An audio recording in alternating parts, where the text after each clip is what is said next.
People are looking for answers about life and death. No doubt you've wondered about life after death. What happens when we die? Will we just cease to exist? Will we become ghosts haunting the attic of our old house? Will we be reincarnated as some other creature? You know, the world is filled with ideas about what happens to us when we die. But you know, as Bible believers, we don't have to engage in such speculation and guessing games because the Bible tells us both where we came from and where we're going. The Bible traces the soul of man from conception into eternity. The soul of man doesn't actually begin on the earth, it begins in heaven. Ecclesiastes 12 and verse 7 says that when we die, the soul or the spirit returns to God who gave it. So at the moment of conception, when the egg meets the sperm, a human life is created and God places a soul or a spirit into that new body. And for the next 70 or 80 years, however long we live, the physical body becomes the dwelling place of the spirit. 2 Corinthians 5 and verse 1 refers to our physical body as a tent. It is a temporary dwelling place.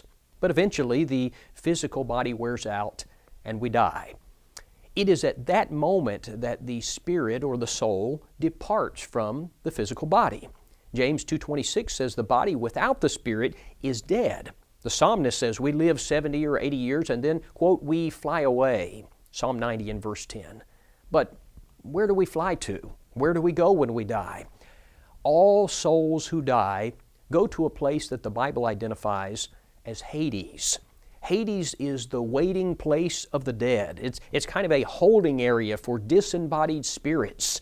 And both the righteous and the wicked go into Hades. Now, many people are confused about that because they think of Hades as the dwelling place of the wicked only. But that's incorrect. All of the dead, good and bad, go to Hades. Now, Luke 16 tells us that Hades is divided into two realms. One is called paradise. It's where the faithful go. It's the place Jesus told the thief on the cross he would go, Luke 23:43. The other compartment of Hades is known as torment. It's a place of suffering and punishment.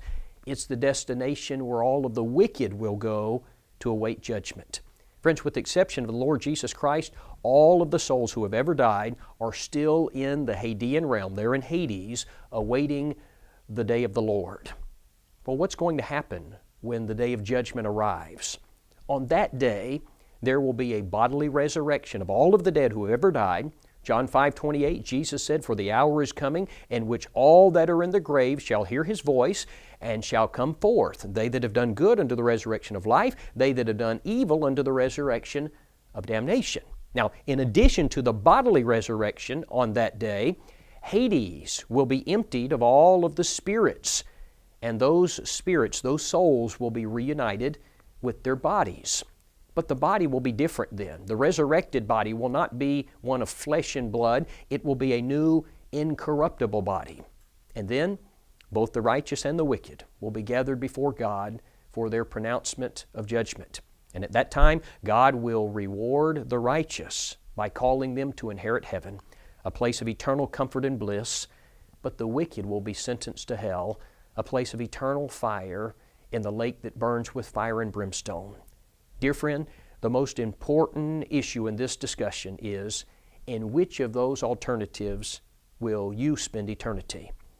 You know, where you go when you die depends on what you do while you live. If you're interested in a more in-depth study of what happens to us when we die, or a study on how to be saved from hell, we invite you to visit the following links where you can find detailed lessons tracing the Scriptures for these very important topics.